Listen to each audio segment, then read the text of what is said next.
একবার একটা বিড়াল আর একটা জিরাফ একসাথে হাঁটছিল। হঠাৎ করে তারা একটা বিরাট পুকুরের সামনে আসলো।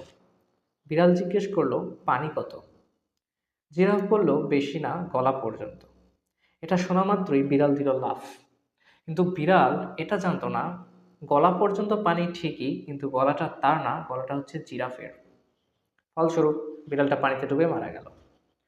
ঠিক এই কাজটাই আমরা আমাদের জীবনের সাথে করে থাকি। কেউ কোনো একটা কাজ বা কোনো একটা বিজনেস আইডিয়া দিয়ে সফল হয়েছে বলেই আমরা নিজেকে কোনো প্রশ্ন না করি সেই কাজটায় ঝাঁপিয়ে পড়ি।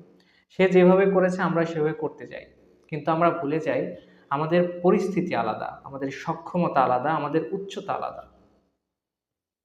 কারো এক্সপেরিয়েন্স থেকে আইডিয়া নেওয়া ভালো, কিন্তু সেটাকে নিজের জীবনের বাস্তবতার সাথে ফিল্টার না করা সবচেয়ে বড় ভুল। সে পেরেছে মানে আপনিও পারবেন এমন না, আবার সে পারেনি দেখে আপনিও যে পারবেন না এমনও না।